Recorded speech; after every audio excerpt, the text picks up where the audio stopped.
السلام عليكم ورحمة الله وبركاته.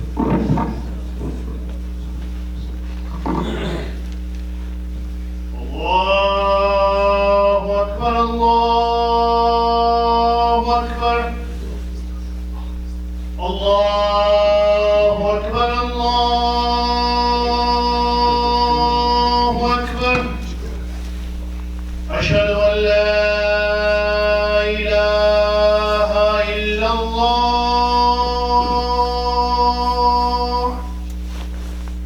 أشهد أن لا إله إلا الله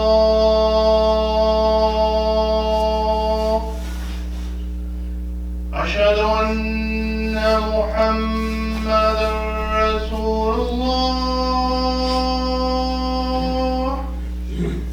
أشهد أن محمدًا رسول الله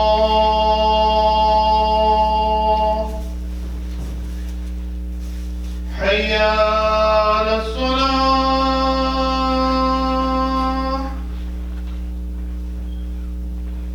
حي على الصلاة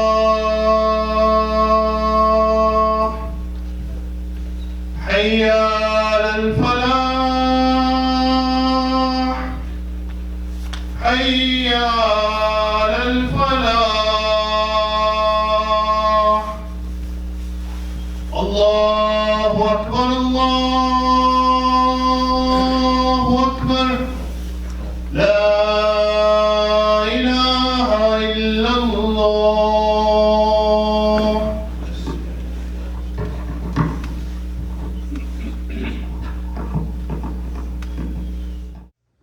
إن الحمد لله نحمده ونستعينه ونستغفره ونستهديه ونتوب إليه ونعوذ بالله من شرور أنفسنا ومن سيئات أعمالنا من يهدي الله فلا مضل له ومن يضلل فلا هادي له وأشهد أن لا إله إلا الله وحده لا شريك له وأشهد أن محمدًا عبده ورسوله يا أيها الذين آمنوا اتقوا الله حق تقاته ولا تموتن إلا وأنتم مسلمون يا أيها الناس اتقوا ربكم الذي خلقكم من نفس واحدة وخلق منها زوجها وبث منهما رجالا كثيرا ونساء واتقوا الله الذي تساءلون به والأرحام إن الله كان عليكم رقيبا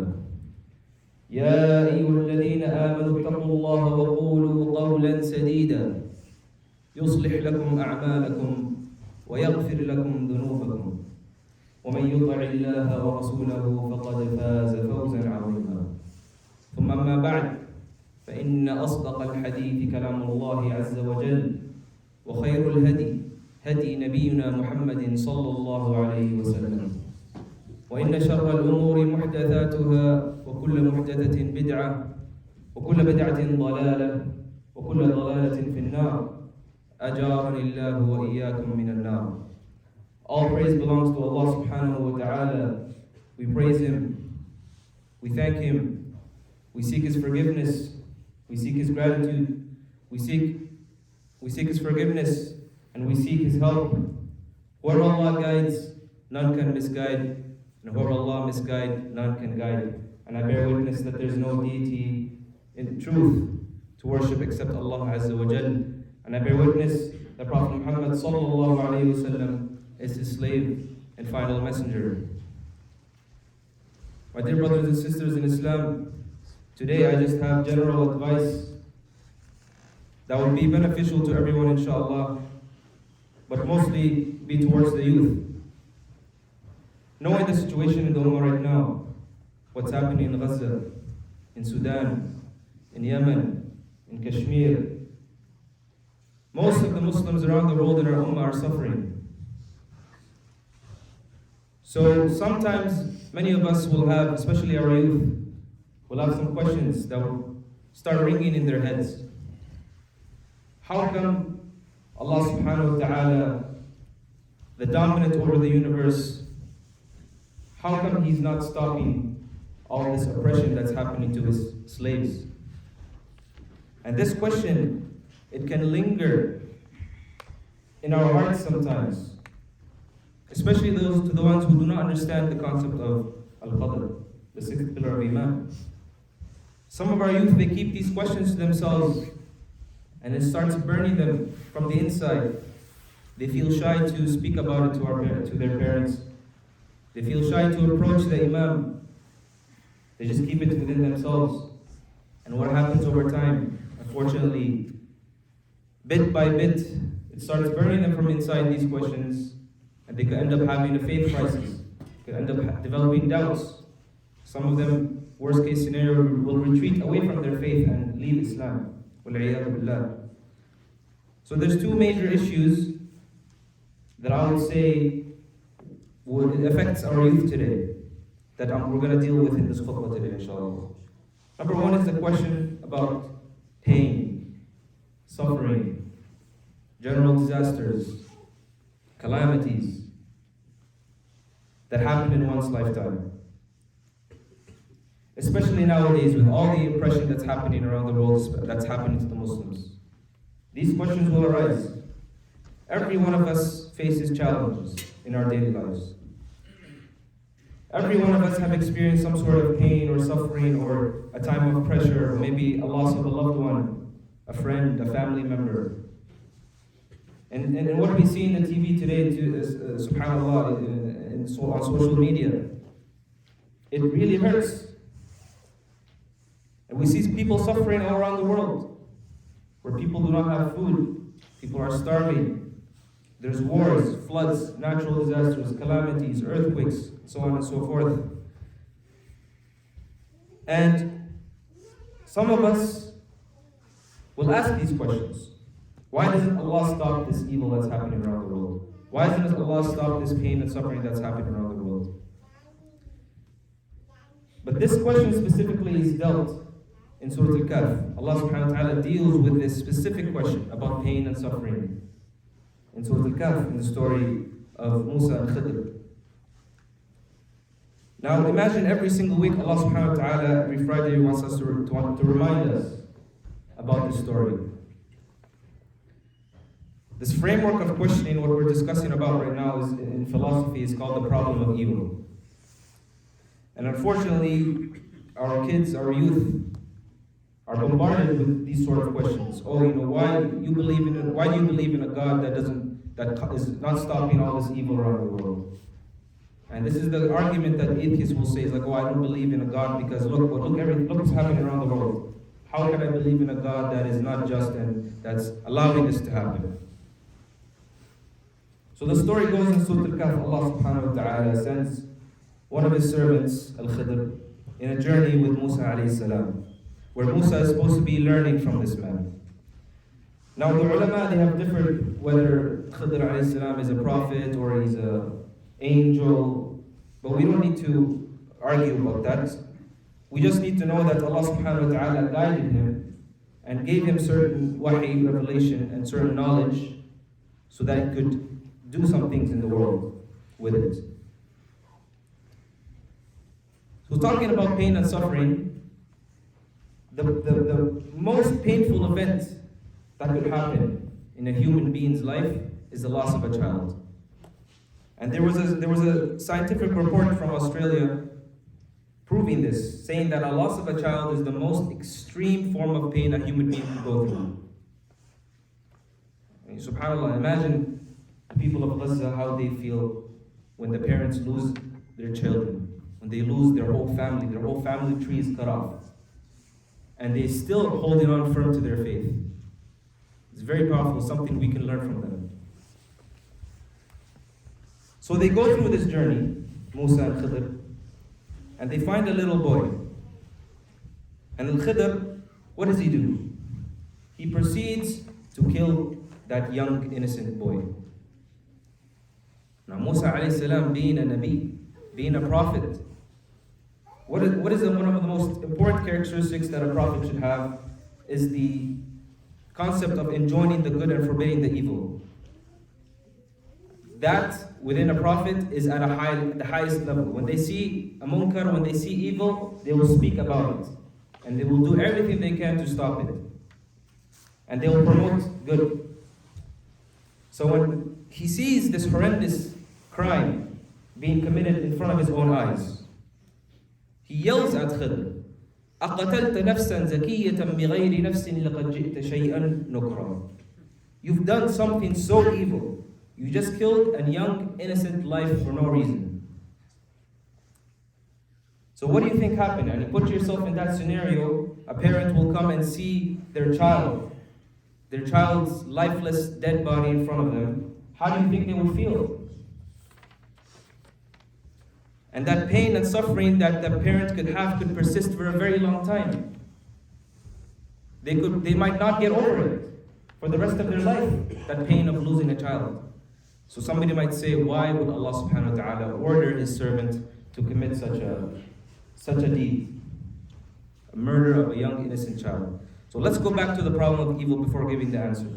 So many of us, or those who ask these sort of questions, they know that Allah subhanahu wa ta'ala is the dominant one over the universe. They know Allah subhanahu wa ta'ala is the Rahman, the Rahim, the merciful. They remember that very well. But they tend to forget the other sifat, the other attributes that Allah subhanahu wa ta'ala has. That He is also Ahkamul Hakimeen. He is the all-wise, the wisest of all. That He is the all-knowing. These are the sifat that we tend to forget about. We think about Allah subhanahu wa ta'ala within our own human limited self. We tend to forget that Allah subhanahu wa ta'ala is beyond space and time, and He is infinitely better than us in every single meaning. And we also tend to forget that not all type of pain and suffering, not all pain and suffering is bad. Some pain and suffering is good. It could lead to good. For example, when you go to a university to finish a 4-year degree, there's a lot of pain and suffering within those 4 years. Waking up early, going to class, staying up all night to finish up your essays, you're doing the lab works, studying for the exams. Especially if you're doing like a 10-year, 6-year, 10-year degree, medical degree. There's a lot of pain and suffering, but you put yourself through it. Why? Because you know, at the end of the day, after you complete your degree, you're going to end up with what? You're going to end up with success, a degree where you could use to attain a very good job and you be successful in life. You know the positive results at the end of the line, so you put yourself through it. For example, the gym, when you work out, you're literally destroying your muscle fibers. You're putting yourself through pain, physical pain, literally. Going to the gym, waking up early, and putting yourself through all that hassle. Why? That's your choice. You do it with your own choice because you know the end result. It will make me healthier. It will make my body more refined. It will make me a stronger person, right? Physically, mentally as well. You know the benefits of putting yourself through that pain.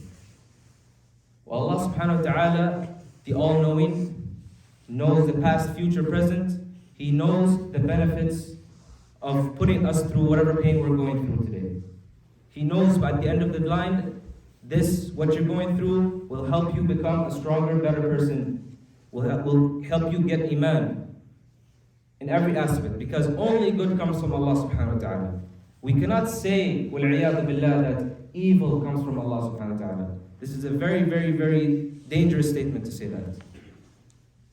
So some people, when they go through a lot of pain and suffering, they'll say, oh, Allah does not like me, Allah hates me, Allah puts me through this evil, I don't know why, It's because they don't have that concept of al-qadr, they don't understand it fully. And that's what we're talking about, right?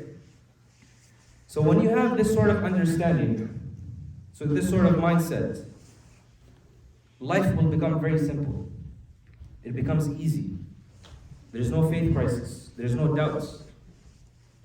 And going back to the story, Allah explains the wisdom of Khidr killing, or ordering Khidr for killing that young boy. Because Allah subhanahu wa ta'ala knew the future. He knew that this young innocent soul was going to grow up and become an evil person. He's going to become an evil person, and he's going to bring a lot of pain and suffering to the parents for years and years and years. And imagine if the kid is 13, 14, 15 years old, and the parents live until their 70s. So that's like 40 years of pain and suffering to the parents.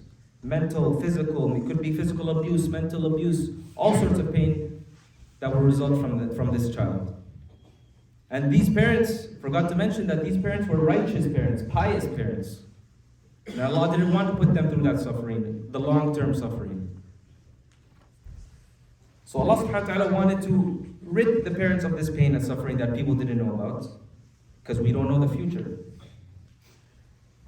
So this is the thing, we measure things at the moment, and we forget that Allah subhanahu wa ta'ala is the one who is beyond space and time. He's the one who created time. He knows the past, the present, the future. And because of Allah subhanahu wa ta'ala, He's the wisest of all. He knows what's best for us, and He knows the pain. You think Allah does not understand the pain that a mother will go when losing her child? Of course Allah knows that pain. So what did He do? Allah wanted to dampen this pain by providing these parents another child, a righteous child. And Allah subhanahu wa ta'ala decreed that this child that would end up coming to them will provide them a better life. They will be happier with this other child. Another thing people tend to forget about is that Allah subhanahu wa ta'ala also protected the child from his own evil self, from his own evil actions. And instead of being in hellfire for eternity, because he's going to be evil, Allah saved him by making him a bird in Jannah, according to some ulama's opinions. And that's why we're speaking of this topic. It basically is about al-qadr, the sixth pillar of Iman. Al-imanu bil-qadri khayri wa sharri. Now unfortunately, in the English language, when we translate this statement, al-imanu bil-qadri khayri wa sharrihi, we tend to translate it the wrong way. We say, believe in the destiny and the decree of Allah, the good and the bad, the good and the evil. This statement, you're saying basically there's evil that comes from Allah. We cannot say that. A better translation of saying this is moments of pain and moments of pleasure. Both come from Allah subhanahu wa ta'ala. Moments of pain and moments of pleasure. So pleasure and pain is the correct translation in the context of qadr, right? So any moment of happiness you go through in life, it's from Allah subhanahu wa ta'ala.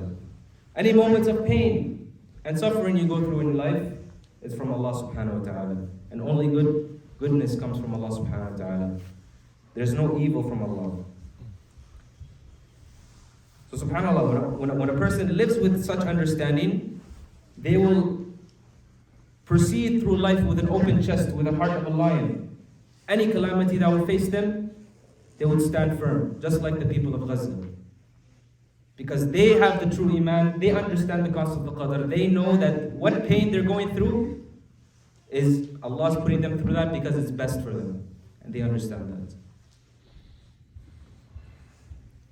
And that's why, subhanAllah, some of the righteous predecessors of Salaf al-Salihin, they used to have a saying from the Tabi'een. They said, لو رأيتم الغيب لاخترتم الواقع. That if Allah subhanahu wa ta'ala, basically, if Allah subhanahu wa ta'ala would show you in front of you, would display all the different options your path could have ended up in, your life could have ended up in, all the different paths, like a branch, like a tree. If you took this job, where you would have ended up. If you traveled to this country, where you could have ended up. If you made this decision, where you could have ended up. Everything was displayed in front of you. The ulama said, you would choose what Allah subhanahu wa ta'ala chose for you. After seeing all the different options, maybe you really wanted this university, to go to this university, but you got rejected. You could see that entire path until you died. You would still pick the path that Allah subhanahu wa ta'ala chose for you. So we have to understand, my dear brothers and sisters, that any single event that is out of our control is from Qadrullah. And only from Allah subhanahu wa ta'ala comes goodness, and there's no evil coming from Allah. It's moments of pain and moments of pleasure, they all come from Allah subhanahu wa ta'ala. أقول قولي هذا وأستغفر الله لي ولكم ولسائر المسلمين من كل ذنب فاستغفروه إنه هو الغفور الرحيم.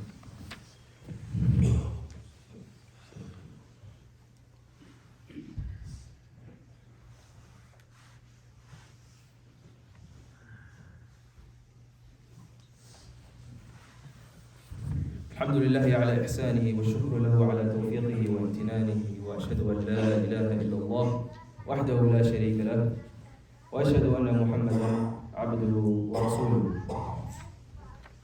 So that was the first piece that I wanted to cover in this khutbah, inshallah. The second piece, and this is another question people struggle with, and unfortunately this one, the young and the old, oftentimes they struggle with this question.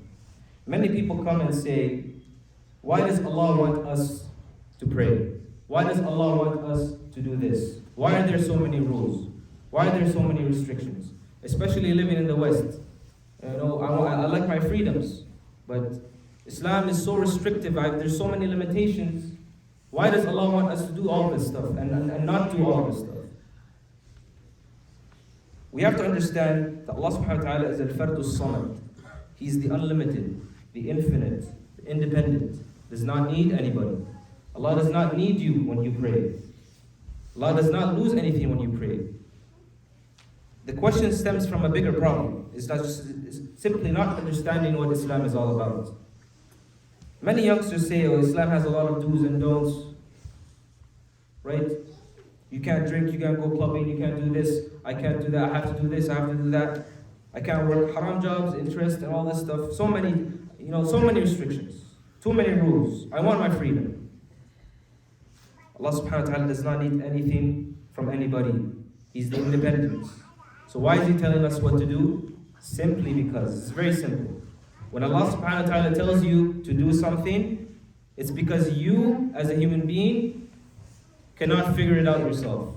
You, with your limited mind, with your limited, every nature you are limited, you don't know what's best for you. You don't know what's bad for you. So leave it for Allah subhanahu wa ta'ala to decide what to do for you. It's very simple. Just as human beings, we are biased. We are limited and we are biased. What does that mean, we're biased? Well, let's look at an example today. We see the government statistics. This is coming from the government statistic when it comes to alcohol. The government statistics say that 85% of crime happens under the influence of alcohol. They know the damage that alcohol brings to society, yet it's still legal. They know the damage that weed brings to society, yet it's still legal. How come? Why are they still making it legal if they know the problems with it? Simply because human beings are biased. They're biased, right? Because who's benefiting from the alcohol? The government is benefiting from taxing it. The companies are benefiting from selling it. The consumers are benefiting from it because they enjoy being drunk. So they're benefiting from it from a pleasure perspective, but they don't understand the long term. Here in this case, they do understand the long term consequences, yet they're still making it legal because it's bringing in the bucks. So they don't care. So it's the destructive nature of alcohol is very apparent, and the human beings still legalize it. So any man-made law that we see here today, in the West especially, it's not perfect. And they made that law. The law has been constructed from bias. It stems from human beings being biased. To give you an analogy, right? Human beings are biased towards their desires as well. When a parent tells their child, you're only allowed to have 1 hour of screen time in a day. Now the child basically doesn't know what's good for them, what's bad for them at that age. They might think, my parents hate me. They don't want me to have fun. They don't want me to enjoy my life. Why are they doing this to me? Right? So similarly, Allah subhanahu wa ta'ala knows everything that's going to cause us harm in the long term. So He's just telling you, just don't do it. And He knows the things that will bring benefit to you in the long term and the short term. He tells you to do it. It's very simple. Every single human being wants happiness in life and contentment, right? Every single human being. If you ask anyone, their goals ultimately will be, I just want to be happy. I just want to live happy, right? Well, what is happiness? Happiness is fulfilling your desires in a way that is optimal, in a way that is sustainable. And human beings cannot figure this out on their own. We need Allah subhanahu wa ta'ala. If we allow human beings to do it, what is the result? Corruption, fasad in the dunya. Just look at the example of the alcohol.